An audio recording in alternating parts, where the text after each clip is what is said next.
ఆస్తులు ఏవైతే ఉన్నాయో అవన్నీ కూడా అన్యాక్రాంతం అవుతా ఉన్నాయి. దేవాలయాల భూముల మీద వచ్చేటువంటి లీజ్ ఏదైతే ఉన్నదో కౌలు అంటాము, ఆ కౌలు కూడా సక్రమంగా ఇవ్వలేదు.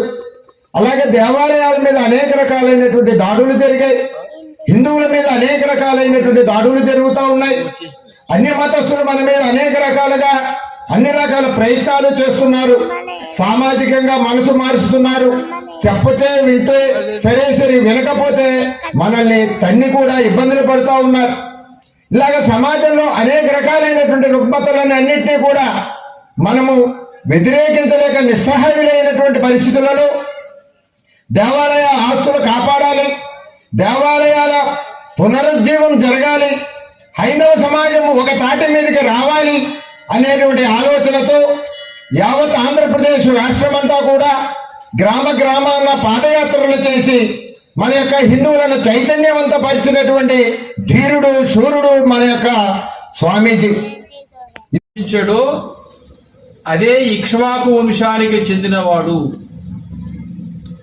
మనకు శ్రీరాముడు ఏకపత్ని వ్రతుడని మనకు తెలుసు. శ్రీరాముడికి రక్తంలో ఆ లక్షణాలు ఎక్కడి నుంచి వచ్చాయి?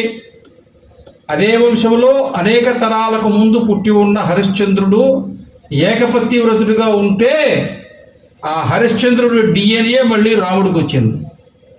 అర్థమైందా కాలేదా? అందువల్ల వివాహము అనేది ఫంక్షన్ హాల్ కోసం కాదు, వివాహం అనేది వీడియో కోసం అస్సలు కాదు, వివాహం అనేది ప్రీ వెడ్డింగ్ కోసం కాదు. పూర్వకాలంలో పందులు బురదలో పుడుతూ ఉండేవి. ఆధునిక కాలంలో నాగరికత పెరిగిపోయి 21వ శతాబ్దంలో పెళ్లి కావలసిన అమ్మాయి అబ్బాయి బురదలో బుర్రలాడుతున్నారు. అవునా? దీన్నే ప్రీ వెడ్డింగ్ అంటారు. అంటే వాడు చెప్పిన అర్థం ఏంటంటే పెళ్లి చేసుకున్న తర్వాత మన బతుకు ఇంతే బురద కొంప, నీ మాట నేను వినను, నా మాట నువ్వు వినొద్దు, రోజు కొట్టుకుందాం, సాయంత్రం అయితే టైం కోసం పోలీస్ స్టేషన్కి పోదాం, నడి బజార్లో పంచాయతీ పెట్టుకుందాం, నీకు సిగ్గు లేదు నాకు సిగ్గు లేదు, నీకు శరం లేదు నాకు శరం లేదు, వెరసి మనకి ఎవరికి పరువు లేదు. 298 ఇంగ్లీష్లో చెప్పుకోండి. 298 ఇంగ్లీష్లో చెప్పుకోండి. చెప్పుకున్నారా?